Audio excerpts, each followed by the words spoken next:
In this quick tutorial, I'm going to show you how to remove the green screen from the sleepy head here that I have in the timeline. And it's a very easy process to follow. All you do is use the Ultra key in the effects panel. So I'll show you how to do that right now. You can just do a search, type in key, and Ultra key will come up there. So take the Ultra key effect and drag it onto the video that you have in your timeline.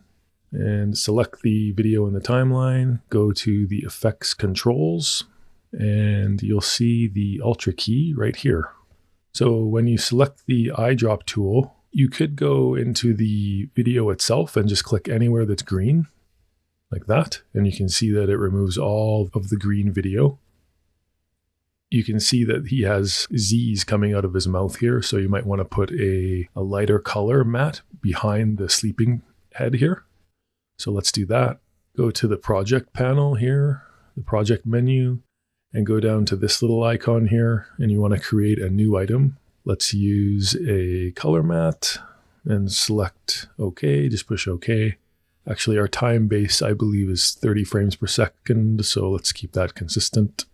Select 30 frames per second, OK. And let's use just a light color, maybe light gray. Maybe use web-only colors. Let's use just a light gray, medium gray here. Okay, and then we can put the color matte behind the sleepy head. Like that, in there. You can see the Z's show up a little bit better. Just zoom in a little bit to 100, even 200, just to see if there's anything we're missing. Maybe we can adjust it a little bit better. If you want to adjust the Ultra key a little bit better, just go to Effects. And you can see here there are different settings you can change. I use this one mostly, the matte cleanup. So you can adjust the choke. You can see if I put it to 100, it really cuts off more of the head here. And move back to 0. You can see how it leaves a little bit of room. You can see a little bit darker gray here on the edge of the face. You can also use the soften tool to soften the edges a bit.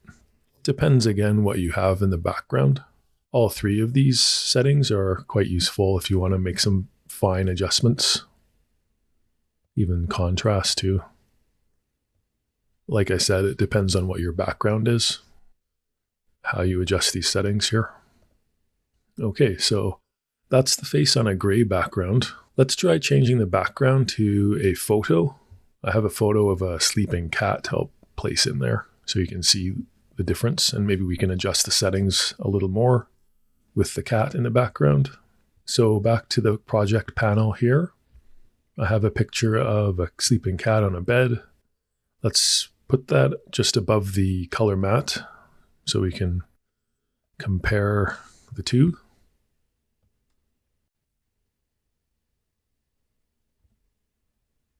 It's quite a high-res picture, so let's shrink it slightly here. So select the cat, and you just want to scale it down a little. That looks okay. And let's move the face over to the right a bit, just to the right of the cat right here. So back to the effect controls panel and select the sleeping head here. And just adjust the position slightly. That looks okay.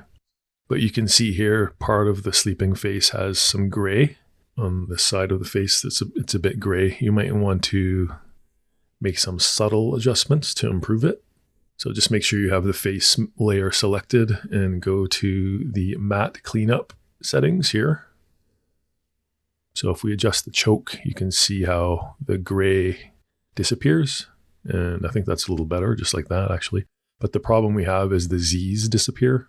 So you might want to bring that to 50, maybe soften slightly. Let's zoom in so we have a better idea of what we're doing here. You can see here we use the soften a little bit too much, so maybe draw it back more so the Z's appear better. I don't really use the midpoint setting very much when I'm doing this. So let's just keep that at 50. The main ones we use are choke, soften, and contrast. Set contrast at 50 and maybe soften at 30, around there. Still, you can see the Z's disappearing. We want to make sure that that's still visible. That's a little better. 20.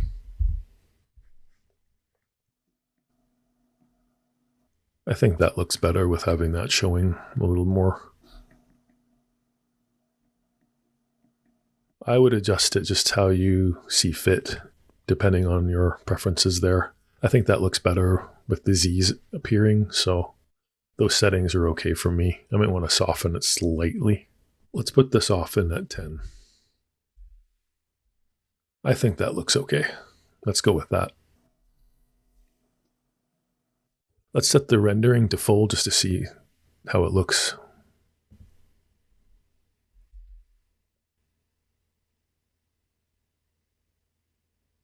And just to compare, if you want to see how it looks with the gray matte there, let's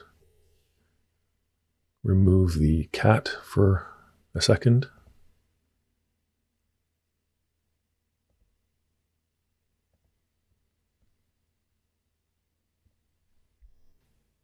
All right, guys, that's it for the tutorial. I hope you found that useful. Please like and subscribe, and I'll have more videos like this coming up soon. Thanks for watching.